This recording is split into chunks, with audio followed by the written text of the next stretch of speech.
ಈ ಲೋಕವನ್ನೇ ತಲೆ ಕೆಳಗಾಗಿ ಮಾಡುವ ದಿಟ್ಟ ರಾವಣ ಸೂರನೆಂದರೆ ಈ ಜಗತ್ತೇ ತಲೆ ಕೆಳಗಾಗಿ ಒಯ್ದಾಡುವುದು. ಲೈ ಸುಂದರೇ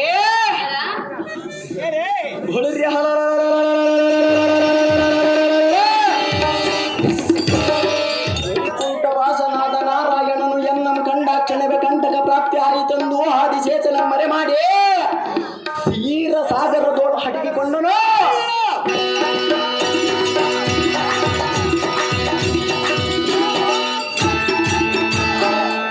ಕೋಚಿತನಾದ ಕಾರ್ತವೀರ್ಯನು ಎನ್ನೆಗೆ ತೃಣ ಸಮಾನ, ಅವನಿಗೆ ತಕ್ಕ ಶಿಕ್ಷೆಯನ್ನು ಮಾಡಿ ಬರುವನು. ಸುಂದರೇ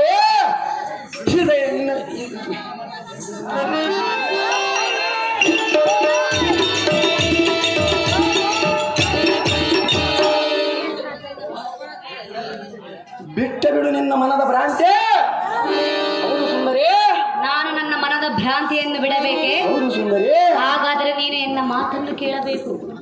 ಎಷ್ಟು ಮಾತ್ರಕ್ಕೆ ಸಾಧ್ಯವಿಲ್ಲ ಸುಂದರೇ. ಸಾಧ್ಯ ಮಾಡಿಕೋ. ಆಗುವುದಿಲ್ಲ ಸುಂದರೇ.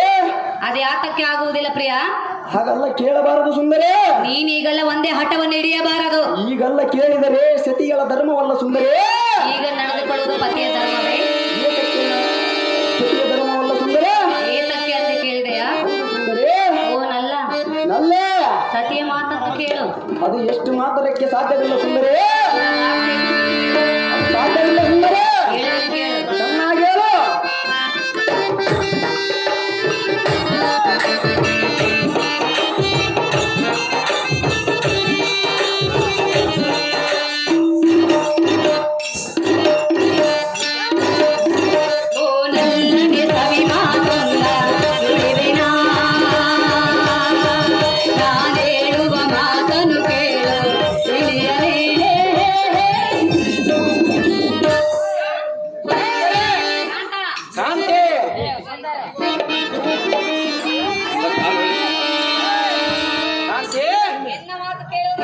ಕೇಳುವುದಿಲ್ಲ ಸುಂದರೇ. ಅದು ಏತಕ್ಕೆ ಸುಂದರೇ? ಪ್ರಿಯೇ,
ಹೆಂಗಾಗ್ತೆ ರೇಣುಕರಾಜ ರೇಣುಕದೇವಿ ಅಹೋ ಪ್ರಿಯಾ, ದಸ ದಿಕ್ಕಿನ ಆಶ್ರಮ ಬಲ ಶಾಲೆ ಎಂದು ಹೆಸರು ಪಡೆದಂತ ದಸ ಸಿರಗ್ರೇಶ್ವರ